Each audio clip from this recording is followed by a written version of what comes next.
भैया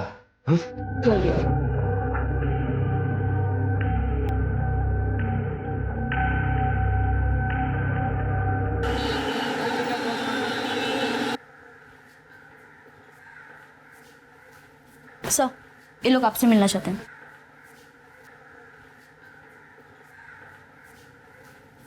जी कहिए। सर हमारे साथ रेप हुआ है। व्हाट?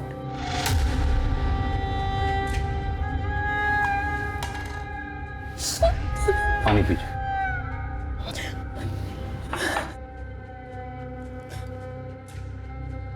अब आराम से हिम्मत रखिए, बताइए क्या क्या हुआ।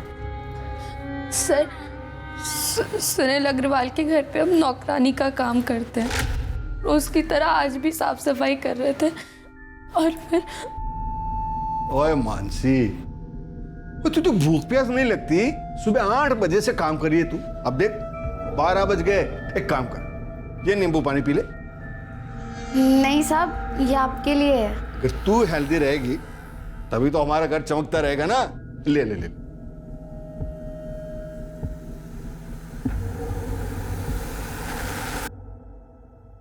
Very good. साहब मैं इसको किचन में रख के आती हूँ।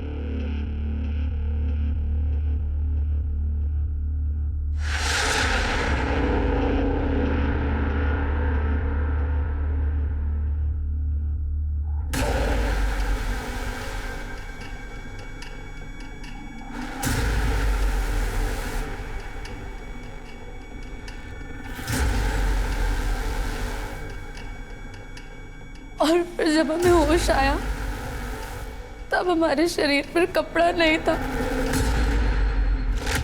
अच्छा, क्या आप इन्हें तुरंत पुलिस स्टेशन ले आए? इनका मेडिकल एग्जामिनेशन भी हो जाएगा। शर्मा मैडम, इन्हें हॉस्पिटल ले जाके इनका मेडिकल एग्जामिनेशन करवाइए। जी सर। पांडे सर, इनकी FIR लिख लो। और ये सुनील अग्रवाल, इसे जरा थाने बुलाओ।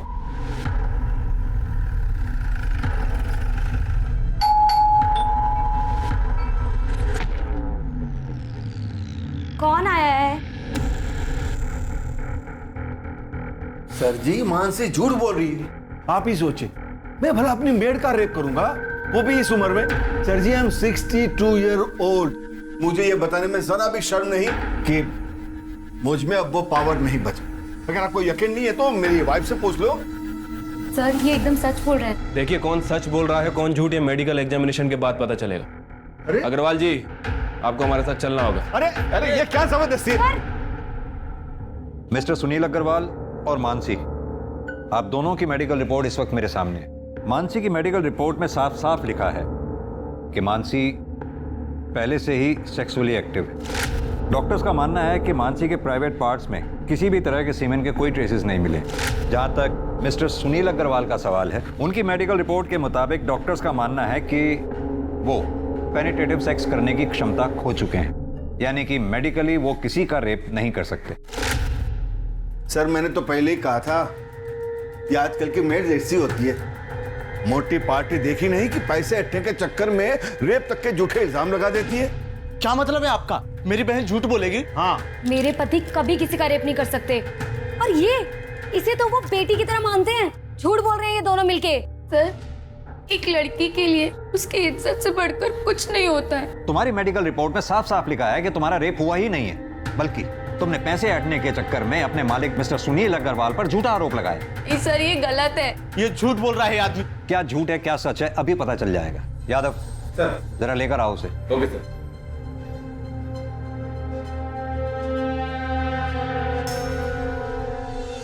तुम? जी हाँ, इसका नाम है मनोज, तुम्हारा बॉयफ्रेंड। अब तुम खुद अपने भाई को बताओ कि मनोज और तुम्हारे बीच में शारीरिक संबंध है या नहीं। बोलो, क्या पूछना है इंस्पेक्टर साहब? संभालिए।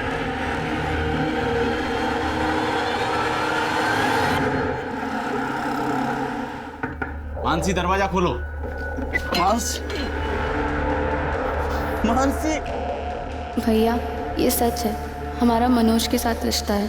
पर ये भी सच है कि हमारा बलात्कार हुआ था, लेकिन आपने पुलिस ने हमारी बात नहीं मानी, हमको ही गुनहगार बता दिया। अब हम नहीं जीना चाहते। आपकी बहन मानसी।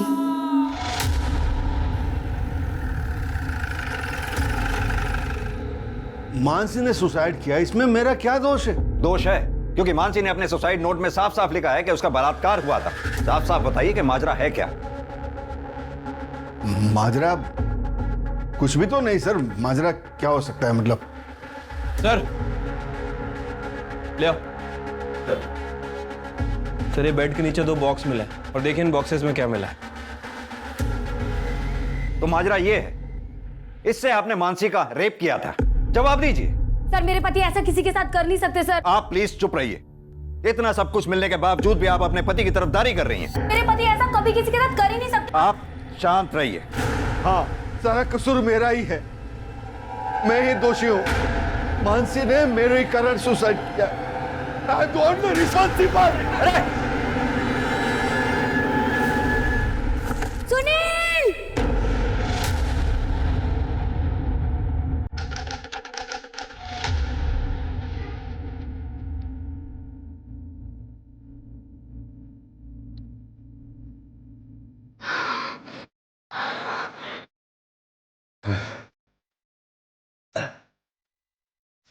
नीला, ये भूख तो तूने मिटा दी मेरी। हाँ? अब मेरी पेट की भूख भी मिटा दे। मैं अभी ना कर रहा था। हाँ? अपनी उम्र के हिसाब से आपको भूख कुछ ज्यादा नहीं लगती साहब जी?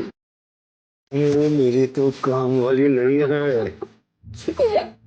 मेरी डॉक्टर भी है। तो इसी तरह मेरी भूख बढ़ाते रहे, मैं तेरी पगार बढ़ाता हूँ। हाँ? यहाँ भी आया। हाँ?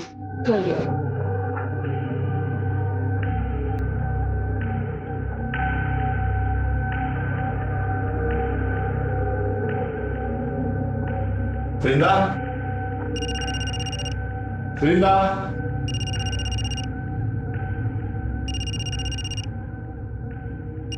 वृंदा, अरे कहाँ चली गई? साहब मैसेज चेक करो।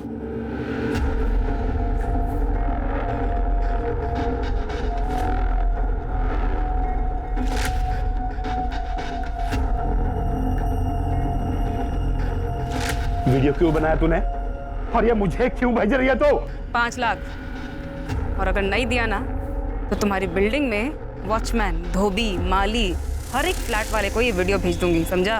अच्छा, तो तू 24 घंटे हैं तेरे पास, रखती हूँ।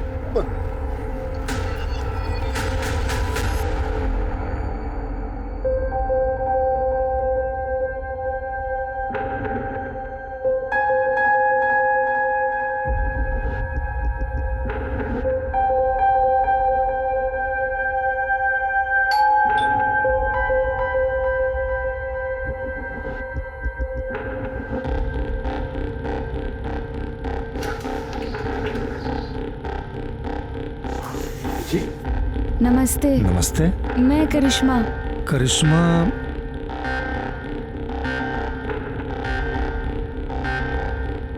ओ हाँ हाँ करिश्मा, आ जाओ आओ, अंदर आओ बेटा। अरे खुशी, वो डोमेस्टिक हेल्प आ गई है करिश्मा। आओ बैठो बैठो।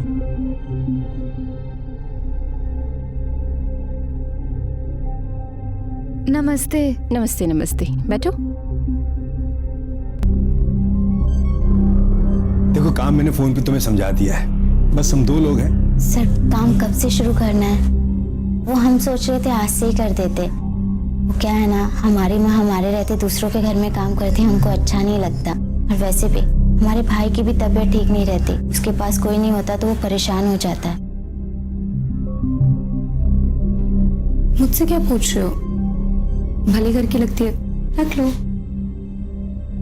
ठीक है बेटा, तुम आज से काम शुरू कर दो। थैंक यू साहब। अरे ऐसे आओ, मैं तुम्हें किचन दिखा दूं, आ जाओ।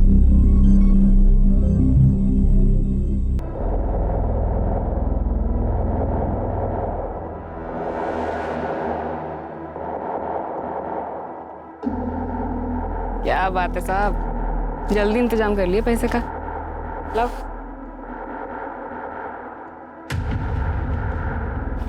रब है ना, सब देख रहा है, तेरा भला नहीं होना कभी।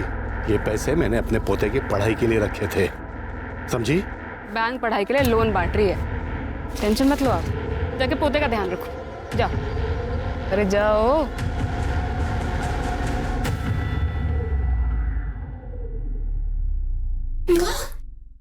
क्या हुआ रे? अरे क्या बात है? हाँ? ये देखो मैं आप लोगों के लिए क्या लेके आई हूँ। क्या लाई है? समोसा और जलेबी। ए, पैसा कहाँ से मिला रे? अरे जिनके काम करती हूँ उन्होंने दिए। वो ना समोसा जलेबी खाएगा। ये देख। हे जंगली माई, तेरा नौकरी ऐसे ही चलत रहे, जिससे हमरे मोनू का इलाज और पढ़ाई भी निमह जाए, घर भी चलत रहे।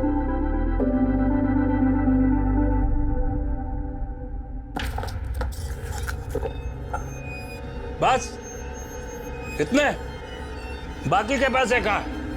इतने ही मिले। मामा से होशियारी है, बाकी के पैसे दे लो। इतने ही मिले मामा। मुझे पता है पैसे कहाँ।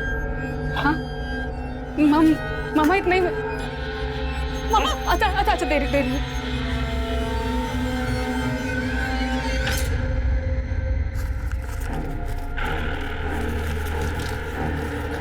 मामा थोड़े इसके मुझे भी दे दे। अरे हट!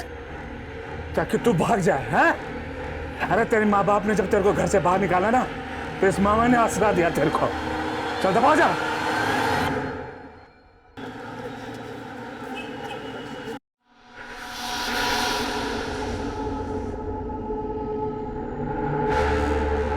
हाँ बस निकल रही हूँ मैं।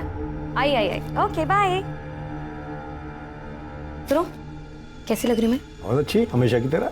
ठीक है, मैं डॉली की किटी पार्टी में जा रही हूँ और मुझे आने में लेट हो जाएगा। हाँ बाय बाय।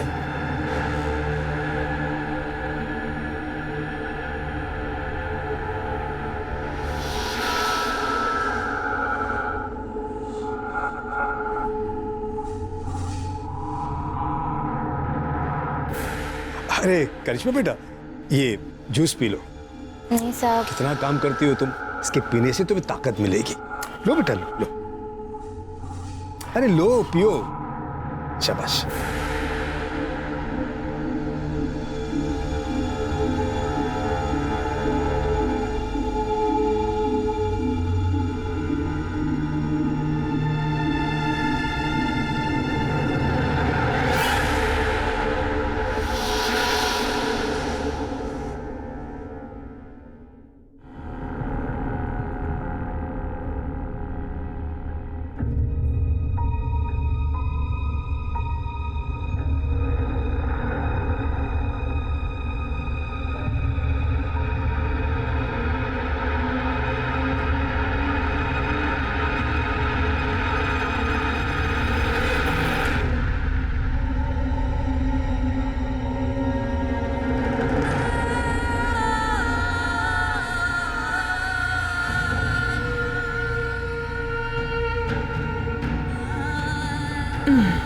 अरे आ गई तू, खाना लगा दे।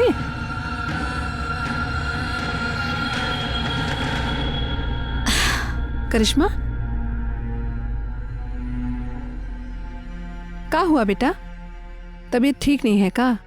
चाय पिएगी? चाय बना दे। हाँ हमारा कुछ भी खाने पीने का मन नहीं, हम कल से नौकरी पे नहीं जाएंगे। उन लोगों ने डांट दिया का? देख बेटा, अब जो लोग इतना सामान पैसा सब दे रहे हैं, अगर कभी कोई चार बात बोल दे ना, दिल पे मत लगा। देख, तू नौकरी छोड़ देगी तो फिर मोनू का क्या होगा? फिर जल्दी इतना अच्छा काम नहीं मिलता है बेटा। ये हमारी बात मानना, जो भी उन लोग कहे सब अनसुना कर दे, फिर ये सब ठीक हो जाएगा। तो काम पे नहीं जाएगी तो घर कैसे चलेगा रे?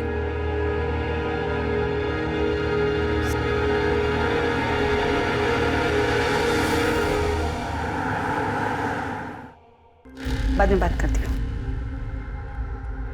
बिल्कुल सही समय पे आई हो।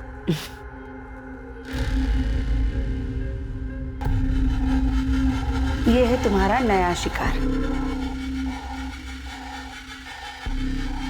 कुछ दिन इसका पीछा करो, देखो ये सही समय पे किल ठोक दो। नमस्ते, मैं धीरज अरोरा हूँ। क्या लेंगे आप मालिक? चाय पानी? अरे नहीं, कुछ हाँ? तकलीफ मत कीजिए आप। ये आपका बेटा है? हाँ बेटा जरा यहाँ ना। क्या रुस्तिकर साहब, ये लो बेटा, ये तुम्हारे लिए।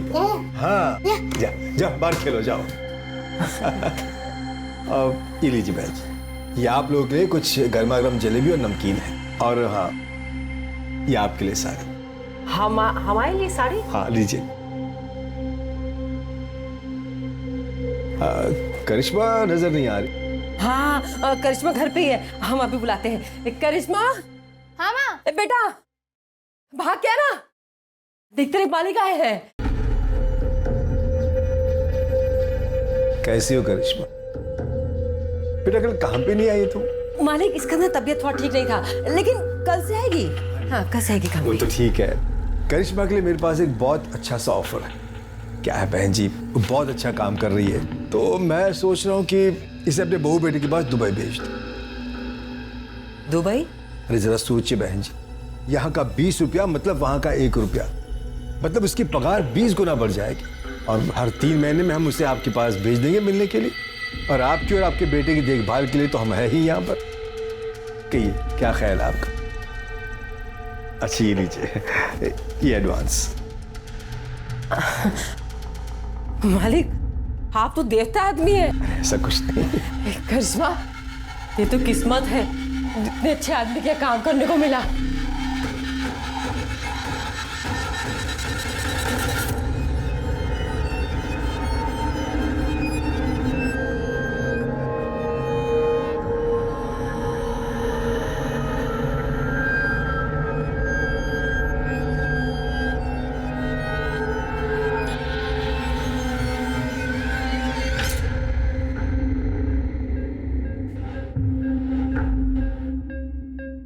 खुशी अग्रवाल जो दूसरी शादी के बाद अब खुशी अरोड़ा बन चुकी थी, उसका ये पति भी दरिंदा था। ये सिर्फ एक कोइंसिडेंस था या फिर इसके पीछे भी कोई और रहस्य था?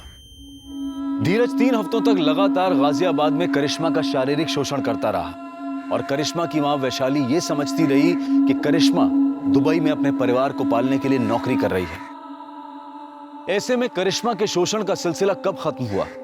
खुशी और वैशाली को करिश्मा के साथ हो रहे अत्याचार का पता चला भी या फिर नहीं?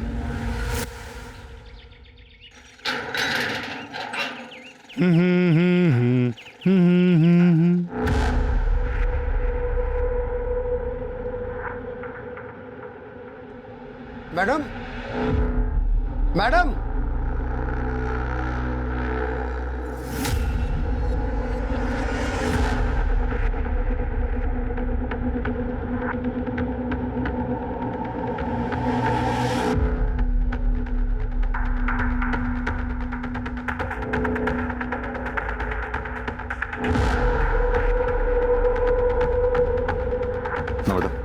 चेक करो, देखो आप। सर ये देखिए, यहाँ काफी स्वेलिंग है, हो सकता है जोर से वार किया। हो सकता है मौत इंटरनल इंजरी की वजह से हुई। और देखो अच्छी तरह से। सर टेरेस और बिल्डिंग के आसपास अच्छी तरह से छानबीन करवाओ, देखो कुछ मिलता है क्या। अगर कातिल ने कत्ल यहाँ किया है तो हो सकता है मर्डर वेपन यहीं कहीं उछाल के फेंका हो। सर आप लोगों में सबसे पहले किसने देखा था? सर मैंने।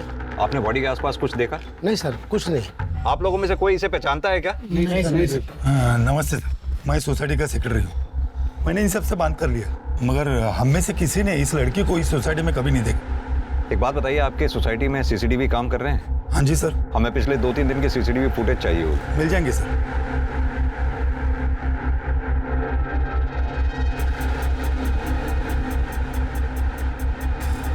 सर ये देखिए, सर पाँव के पास ये हेयर स्टाइल मिला है और ये हेयर कलर विक्टिम के हेयर कलर से काफी अलग है। सर मैंने पूरी बॉडी चेक की, लेकिन कहीं कोई निशान नहीं है और बॉडी के आसपास खून के धब्बे भी नहीं है। बाल का डीएनए विक्टिम के डीएनए से मैच करवाओ और बॉडी एक बार फिर से चेक करो, देखो कहीं कोई निशान तो नहीं। सर। संदीप, बॉडी का पंचनामा करवा के पोस्टमार्टम के लिए भिजवाओ और उससे पहले इसकी फोटोग्राफ्स लेके सोसाइटी में दिखाओ, देखो कोई पहचानता है क्या। अगर यहाँ कोई ना पहचाने तो आसपास की सोसाइटीज में दिखाओ, वहां भी अगर कोई ना पहचाने तो सोशल मीडिया पे डालो उसकी फोटोग्राफ और इस एरिया के रहने वाले लोगों में विक्टिम का फोटोग्राफ सर्कुलेट करो। हमारे लिए इसके बारे में जानना बहुत जरूरी है, तभी हम कातिल तक पहुंच सकते। सर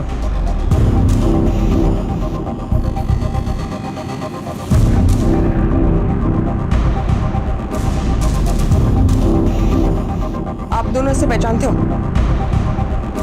नहीं।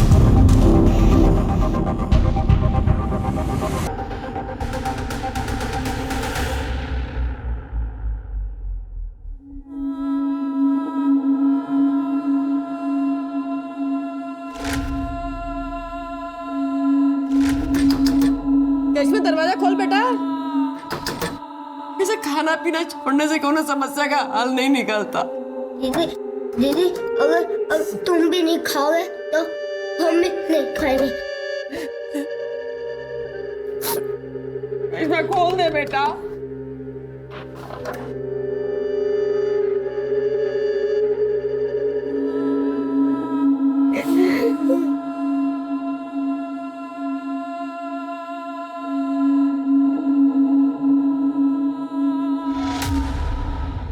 सर, उस अनआइडेंटिफाइड बॉडी की पोस्टमार्टम रिपोर्ट। विक्टिम की मौत 13 तारीख को दोपहर 2:30 बजे से 4:30 बजे के बीच में हुई है, लेकिन इसकी इंफॉर्मेशन तो हमें अगले दिन 14 तारीख को सुबह 8 बजे मिली। कुछ समझ में नहीं आ रहा। भरी दोपहर में टेरेस पे मर्डर। सर, ये बिलीवेबल नहीं लग रहा। मैंने सीसीटीवी फुटेज भी चेक किया, लेकिन कुछ सस्पिशियस नहीं मिला। विक्टिम की मौत सिर पर कोई भारी चीज लगने की वजह से हुई है। संदीप, इतना तो तय है, ये एक्सीडेंट का मामला नहीं है। सर, मैंने टेरेस, कैंपस, आसपास के बिल्डिंग्स पे भी चेक किया, लेकिन कुछ ऐसा नहीं मिला जिससे हम मर्डर वेपन कह सकें। विक्टिम प्रेग्नेंट थी, तकरीबन 5 महीने। सर, बॉडी देखकर तो ऐसे नहीं लग रहा था।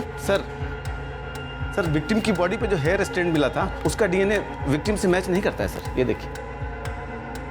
यादव जी, एक काम कीजिए, सोसाइटी में उस दिन 2 बजे से लेकर 5 बजे के बीच में जिन जिन लोगों की भी मूवमेंट हुई है, सीसीटीवी कैमरा में उन सबको आइडेंटिफाई करो। पता लगाओ क्या उनमें से कोई भी विक्टिम के साथ कनेक्टेड था। Okay sir. सर, उस बिल्डिंग में जितने भी लोग एक्सक्यूज मी सर, मैं कम? जी आइए। सर, मेरा नाम आलोक। मैं आपसे एक जरूरी बात शेयर करना चाह रहा हूँ। प्लीज बैठिए पहले आप। जी थैंक यू सर। बताइए क्या जरूरी बात शेयर करनी है आप? ये जो लड़की है, मैं इस लड़की को जानता हूँ सर। इस लड़की का नाम विरिंदा चौहान, और सर ये मेरे वहां मेड का काम करती थी। सर, वो इसने मुझे अपने सेक्स के जाल में फंसाकर मुझसे 5 लाख रुपए ब्लैकमेल के तौर पर रैंठे थे।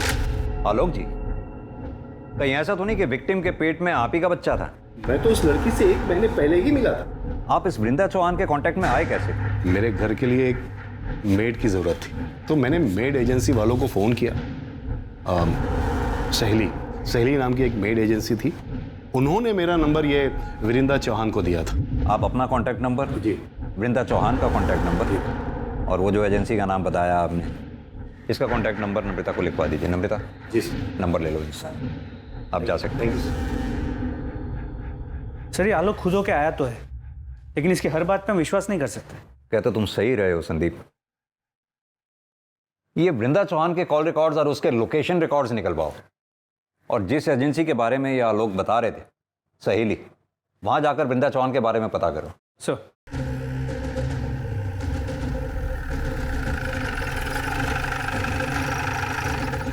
वृंदा हमारी एजेंसी के साथ 7 महीने से जुड़ी हुई। 2 महीने किसी के यहाँ काम करने के बाद एक दिन रोते रोते मेरे पास। ठीक। दीदी, इतनी चोट कैसे लगी तुझे? मेरे मामा ने आज मेरे साथ ऐसे जबरदस्ती किया, मुझे बहुत पीटा। तो अपनी माँ से बात क्यों नहीं करती? वो कुछ करेगी ना। मेरे मामा मुझसे बहुत नाराज है। उन्होंने मुझे घर से निकाल दिया है। मैं उनके पास नहीं जा सकती दीदी, नहीं जा सकती दीदी। वो एक अलग कहानी है। हम दोनों पुलिस के पास चलते हैं, पुलिस को बता दे। नहीं दीदी, पुलिस की बात करें तो मामा मुझे घर से निकाल देगा। मेरे पास रहने का कोई ठिकाना नहीं है। रोना बंद कर और ये बता कि तू मुझसे क्या चाहती? मामा ने बोला था कि उसको पैसे ला के दूंगी ना तो वो मुझे छुएगा नहीं। दीदी, कोई ऐसा जुगाड़ बता दो जिससे कम समय में ज्यादा पैसे कमा सको, क्योंकि अगर ऐसा ही चलता रहा तो या तो मेरा मामा मुझे मार देगा या मैं अपनी जान ले लूंगी। फिर मैंने उसे ऐसे लोगों के यहाँ काम करने का आइडिया दिया। वो क्या है ना साहब कि 2 पैसे एक्स्ट्रा भी मिल जाते हैं। मुझे उन सारे लोगों के नंबर चाहिए जिनके घर पे वृंदा ने काम किया था। हो सकता है उन्हीं में से कोई वृंदा के होने वाले बच्चे का बाप हो, और उन्हीं में से किसी ने उसे मारा हो। क्या? वृंदा प्रेग्नेंट थी? जी, पोस्टमार्टम रिपोर्ट के हिसाब से वृंदा के पेट में 5 महीने का बच्चा था। सर तो ये जरूर उसके मामा का काम है। जनाब, जितना मारना मार लो जनाब, मैं सच कहता हूँ, मैंने इंदिरा के साथ जबरदस्ती जरूर की जनाब, लेकिन मैंने उसका खून नहीं किया। जबरदस्ती किसे तू जबरदस्ती कर रहा है? इसे जबरदस्ती नहीं, रेप कहते हैं। बता, 13 तारीख को दिन में 2:30 बजे से लेकर 5:30 बजे तक कहाँ था? जनाब, उस दिन मैं ट्रक में सामान लेके हरिद्वार गया था। आप चाहो तो सिंह कंपनी में फोन करके पूछ लो। हमें सिखाएगा तू?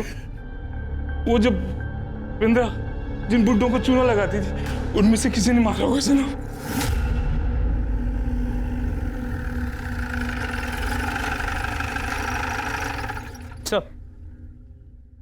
जिन जिन सीनियर सिटीजन्स के यहाँ पे वृंदा ने काम किया था, उन सब ने बयान देने से मना कर दिया। लेकिन संदीप, वृंदा प्रेग्नेंट थी और जाहिर सी बात है उसके बच्चे का बाप इन्हीं में से कोई एक होगा। सर, इस बारे में भी हमने उनसे पूछा, लेकिन सबका यही कहना है कि वो लोग प्रोटेक्शन यूज करते थे। सबसे पहले तो ये वृंदा के मामा अतुल चौहान का डीएनए वृंदा के फीटस से मैच कराओ। अगर उसका डीएनए मैच नहीं होता, फिर बाकी बचे लोगों का डीएनए टेस्ट करवाओ। सर, एक बात और, एजेंसी से मिले नंबर्स में एक नंबर धीरज अरोरा का भी था। इस वृंदा ने कभी धीरज अरोरा के घर पे काम तो नहीं किया, लेकिन फिर उसका अगला टारगेट धीरज ही था। पर हमें वृंदा की बॉडी भी धीरज की बिल्डिंग से ही मिली है। सर, हमने उन दोनों से फिर से पूछताछ की, लेकिन उन्होंने वृंदा को पहचानने से साफ मना कर दिया। मुझे वो 13 तारीख की सीसीटीवी फुटेज दोबारा चेक करेंगे। सर, ये देखिए, 3:30 बजे वृंदा चौहान बिल्डिंग में घुसती है। एक मिनट, नम्रता पॉज करना, जूम करना जरा। खुशी अग्रवाल। सर, आप इसे जानते हैं? तुमने इससे पूछताछ की थी? जी सर, इनके हस्बैंड से भी पूछताछ की थी, लेकिन दोनों ने इसे पहचानने से मना कर दिया। हस्बैंड? जी सर, धीरज अरोरा। ये धीरज अरोरा। लेकिन सर, आप उस खुशी को कैसे जानते हैं? संदीप, करीब 1 साल पुरानी बात है। इस खुशी के पहले पति, इस खुशी का तब खुशी अग्रवाल नाम था और पहले पति का नाम था सुनील अग्रवाल।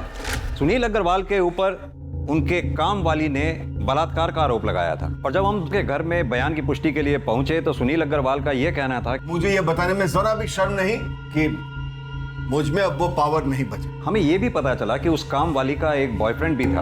हमने ये सोचा हो सकता है कि उस काम वाली ने पैसे ऐंठने के लिए अपने मालिक पर झूठा आरोप लगाया हो। और हैरानी वाली बात यह है कि उस काम वाली ने आत्महत्या कर ली। उससे भी ज्यादा हैरान करने वाली बात यह थी कि उसने अपने सुसाइड नोट में कंफर्म किया कि उसके साथ बलात्कार हुआ था और बलात्कारी कोई और नहीं, वो खुशी अग्रवाल का पहला पति सुनील अग्रवाल ही था। हम उसके बयान की पुष्टि के लिए फिर उनके घर पे गए और छापेमारी के दौरान हमें उन दोनों के घर से सेक्स टॉयज मिले। उन दोनों को थाने लेके आओ। खुशी जी, हम कुछ समय पहले भी मिल चुके हैं। तब आप खुशी अग्रवाल हुआ करती थी और आज खुशी अरोड़ा। कुछ याद है आपको? जी सर। आज आप सेकंड मैरिज करके मूव ऑन कर गई, अच्छी बात है। Thank you sir. मिस्टर धीरज, आपका मानना है कि आप वृंदा चौहान को जानते ही नहीं? जबकि वृंदा जिस एजेंसी में काम किया करती थी उस एजेंसी के मुताबिक आपने किसी काम वाली के लिए वहां रिक्वायरमेंट दी थी और उस एजेंसी का यह कहना है कि वृंदा आपके घर में काम करने वाली थी। जैसा कि वृंदा हर मर्द को हनी ट्रैप करके ब्लैकमेल किया करती थी, शायद आपको भी वो करने वाली थी या फिर हो सकता है किया हो। कहीं ऐसा तो नहीं ये बात आपको पता चली हो और आपने वृंदा का मर्डर कर दिया हो? या क्या कह रहे सर? मैं वृंदा को जानता तक नहीं था। इनफैक्ट आज से पहले उसका नाम भी नहीं सुना था मैं। हाँ, हर एजेंसी को हमने कांटेक्ट किया था मेड की रिक्वायरमेंट के लिए, अपने डिटेल्स भी छोड़े थे वहां, पर हाल फिलहाल हमें मेड की कोई रिक्वायरमेंट नहीं थी। नम्रता, जरा धीरज जी को दिखाओ।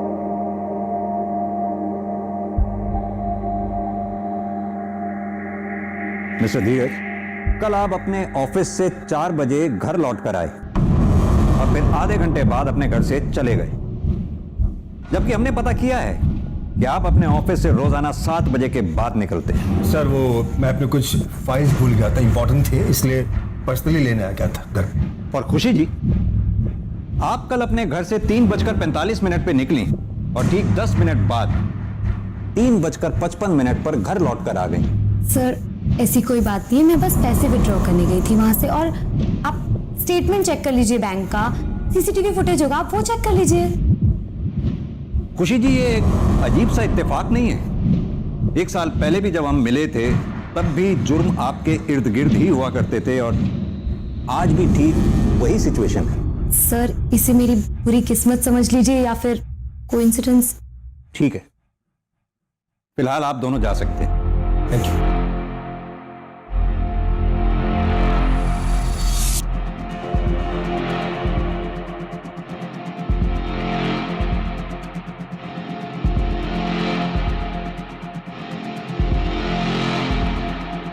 संदीप, लगता है खुशी मैडम का हेयर फॉल आजकल कुछ ज्यादा ही हो रहा है। और सर, इस बाल का कलर लगभग उस बाल के कलर जैसा है जो हमें क्राइम स्पॉट पे मिला था।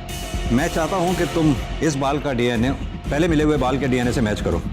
मेरी गट फीलिंग ये कहती है ये दोनों बाल एक ही इंसान के हैं और वो इंसान कोई और नहीं, खुशी अग्रवाल और खुशी अरोड़ा ही है।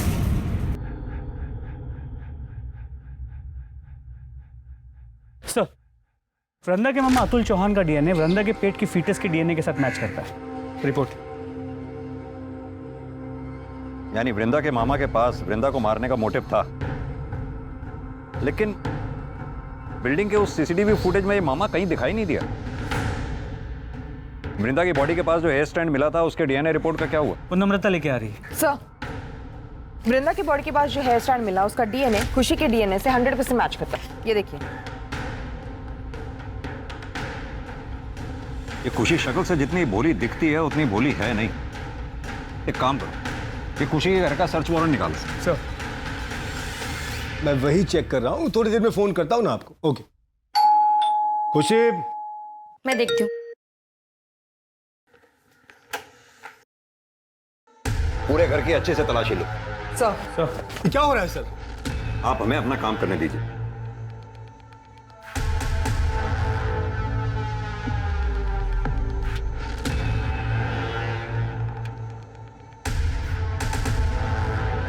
सर, ये देखिए।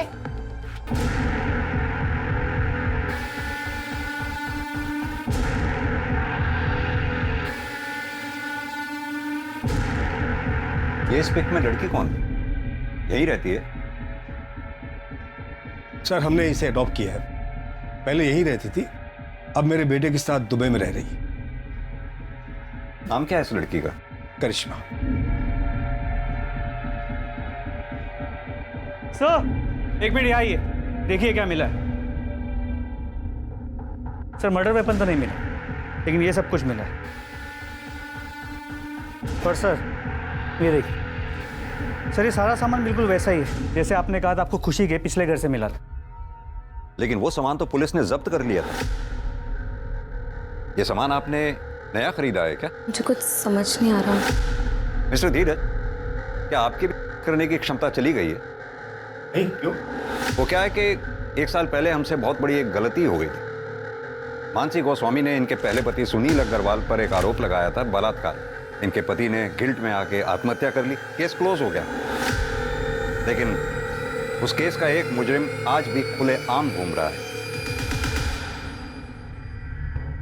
देखिए, आप दोनों के खिलाफ हमारे पास इतने सबूत तो हैं ही कि हम कोर्ट में आसानी से यह साबित कर पाएंगे कि वृंदा का मर्डर आप दोनों ने ही मिलकर किया है। सर, हमने ऐसा कुछ भी नहीं किया, हमने उसे नहीं मारा सर। ये आपके बाल वृंदा की बॉडी पर कैसे मिले और उन बालों का डीएनए आपके डीएनए से कैसे मैच करता है? और यही नहीं, वृंदा के लोकेशन रिकॉर्ड वारदात के कुछ रोज पहले तक लगातार धीरज के लोकेशन रिकॉर्ड से कैसे मैच करते हैं? सर, मुझे नहीं पता ही। आप तो चुप ही रहिए मिस्टर धीरज, लगातार आप झूठ पर झूठ बोलते चले जा रहे हैं। यादव जी, जरा फुटेज दिखाइए इन्हें।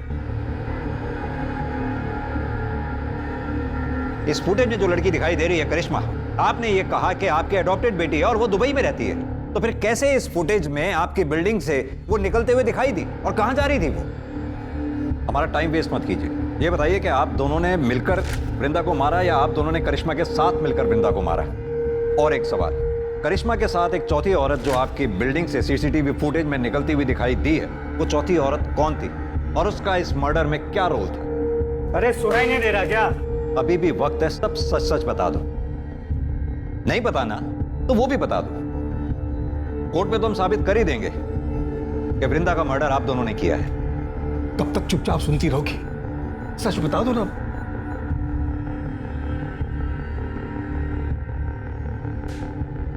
तुम्हारे पास फालतू का टाइम होगा, हमारे पास नहीं। बोलो। सर, हमने वृंदा को नहीं मारा, उल्टा वो हमें फॉलो कर रही थी, वो हमें ब्लैकमेल कर रही थी सर, और वो धीरज को फॉलो करते करते मुझ तक पहुंची। उसने हम दोनों को साथ देखा और उससे पता चल गया था कि हम दोनों पति पत्नी हैं। जब धीरज नहीं थे, उनकी एब्सेंस में वो घर भी आई थी। तुम अपने बचपन के प्यार को अंदर नहीं बुलाएगी? तुम यहाँ क्या करने आई हो?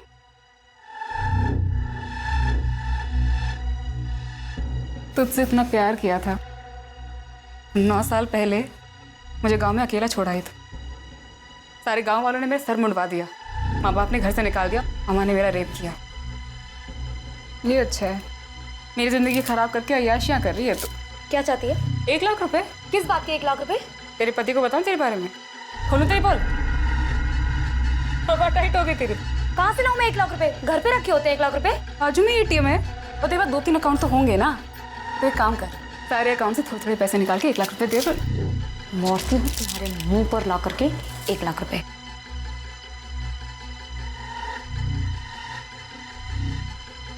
जब मैं वापस आई तो वो मरी हुई थी। वृंदा, वृंदा। फिर मैंने तुरंत धीरज को कॉल किया। क्या बात है, क्यों बुलाया मुझे? जब मैं घर पहुंचा तो मैंने देखा कि वृंदा मरी पड़ी थी और खुशी ने मुझे सारी कहानी बताई। तो हम दोनों ने मिलकर उसकी लाश को कमरे में छुपा दिया और मैं ऑफिस चला गया। मुझे पता था सर कि हमारी बिल्डिंग का टेरेस खुला रहता है। रात को हम दोनों ने इसकी लाश को सीढ़ियों के रास्ते से टेरेस पर रख दिया।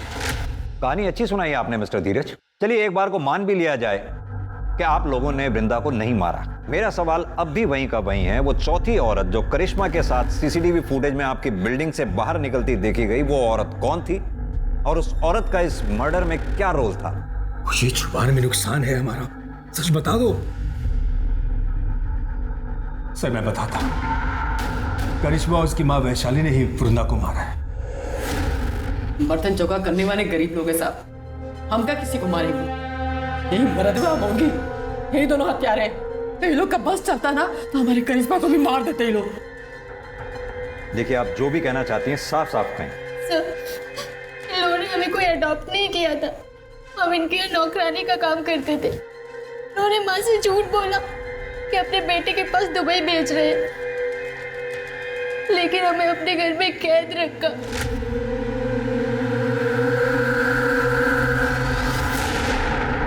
और पूरे 21 दिन हमारे साथ जबरदस्ती की। अगर ऐसा था तो आप लोग तुरंत हमारे पास क्यों नहीं आए? इन दोनों को जेल में डाल देते।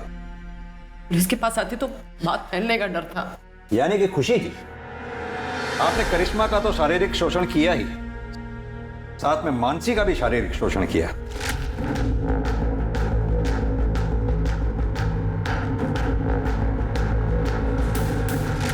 इतना ही नहीं, इस कुकर्म में आपके दोनों पति बराबर के भागीदार थे। पहला पति सुनील अग्रवाल, वो आपको ये कुकृत्य करते हुए देखता था, और आपका दूसरा पति मिस्टर धीरज अरोड़ा इस कुकर्म में आपके बराबर के भागीदार थे। IPC की धाराओं की लंबी लिस्ट लगेगी आप दोनों की। ये बताइए कि वृंदा को क्यों मारा आप लोगों ने? हमने उसे नहीं मारा सर, यही दोनों ने मारा है। हम कैसे करेंगे उन लोगों का मर्डर? हम जब वहां पहुंचे, करिश्मा, करिश्मा, करिश्मा, जब हमको चुपके से फोन करके इन लोगों को सारा सच्चाई बताई, हम करिश्मा को लेने के लिए इन लोग के फ्लैट पे पहुंचे। करिश्मा तो औरत पहले से मर चुकी थी। झूठ बोल रही है ये दोनों। मैं मानती हूँ सर कि मैंने बचपन में उसे सताया होगा, लेकिन अब ऐसा नहीं था। मैं प्रायश्चित करना चाहती थी और इसीलिए ना मैं उसे पैसे देने चाहती थी सर, लेकिन इन दोनों माँ बेटियों ने मिलकर उसे पहले से ही मार दिया था। साहब प्रायश्चित करके ना इटालियन नौटंकी कर रहे, नौटंकी। सर ये झूठ। ये केस उलझता ही जा रहा था। इस रेप और मोलेस्टेशन केस में ये तीसरी मौत थी। संदीप, हो ना हो कत्ल इन चारों में से ही किसी एक ने किया है। हो सकता है खुशी ने वृंदा को मारा हो और फिर धीरज को फोन करके बुलाया हो वृंदा की लाश को ठिकाने लगाने के लिए, या फिर यह भी हो सकता है वृंदा के डर से खुशी ने धीरज को फोन करके बुलाया हो और उन दोनों ने मिलकर वृंदा को मार दिया हो। या फिर ये भी हो सकता है कि वैशाली घर में घुसी हो, करिश्मा के साथ भागने लगी हो और इसी दौरान वृंदा बीच में आ गई हो और वृंदा वैशाली के हाथों मारी गई हो। कुछ समझ नहीं आ रहा है संदीप। सर, वृंदा मर्डर केस में एक इंटरेस्टिंग चीज सामने आई है। सर, मैंने वारदात के एक दिन आगे पीछे की बिल्डिंग की सीसीटीवी फुटेज निकाली, तो उसमें ये धीरज काला पॉलिथीन लेके जाते हुए दिखाई दे रहा है। देखने से तो उसका टिफिन लग रहा है। सर, मुझे भी ऐसा ही लगा था, इसलिए मैंने उसी वक्त की बिल्डिंग के आगे के रोड की सीसीटीवी फुटेज निकलवाई, तो ये धीरज ये काला पॉलिथीन उस डस्टबिन के पास फेंक रहा था। नम्रता, एक काम करो, अपनी टीम में से किसी को भी इस स्पॉट पे इमीडिएटली भेजो। हो सकता है ये पॉलिथीन अभी भी वहीं हो। जी सर।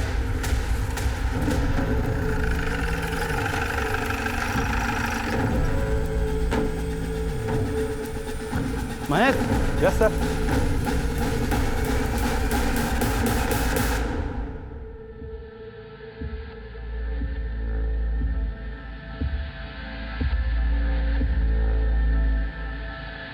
सर, ये बैग मैंने फेंका जरूर था, वृंदा को मैंने नहीं मारा सर, ना ही खुशी ने मारा। फिलहाल तो आप चारों में से जिसने भी वृंदा को मारा है बहुत जल्द पता चल जाएगा, क्योंकि हमारा फिंगरप्रिंट एक्सपर्ट उस गुलदस्ते की जांच पड़ताल में लगे हुए हैं।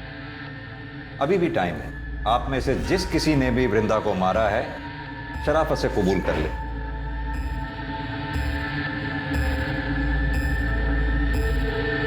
सर, खून हमने किया है। उस दिन फोन रखने के बाद अम्मा का इंतजार कर रहे थे।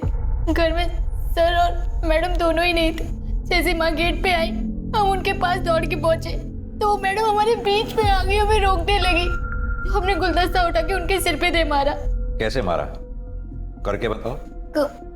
सर, वो हमारे सामने आ गई थी हमें रोकने के लिए, तो हमने गुलदस्ता उनको ऐसे मार दिया सिर पे, वो वहीं मर गए और हम भाग गए। लेकिन चोट तो वृंदा के सर के पीछे लगी थी। क्यों वैशाली जी? अरे अब तो मान जाओ, या अपनी बेटी को जेल भेजकर मानोगी? हमसे बहुत बड़ी भूल हो गई था। हम जैसे ही दरवाजे की घंटी बजाते देखा तो दरवाजा पहले से खुला हुआ था। सोफे पे एक औरत बैठी थी। हमको लगा खुशी मैडम है। हमारी नजर फूलदान पे पड़ी और उसको उठाए उनके सर पे दे मारे। उसके बाद करिश्मा लेके वहां से भाग गए और इसीलिए हम करिश्मा को बलात्कार का केस लिखवाने के लिए पुलिस थाने नहीं आए। बिना देखे सुने, बिना सोचे समझे कुछ भी करने से पल भर में जीवन बिगड़ जाता है। जरा सा भी समझदारी से काम लिया होता तो अपराधी बनने से बच जाती।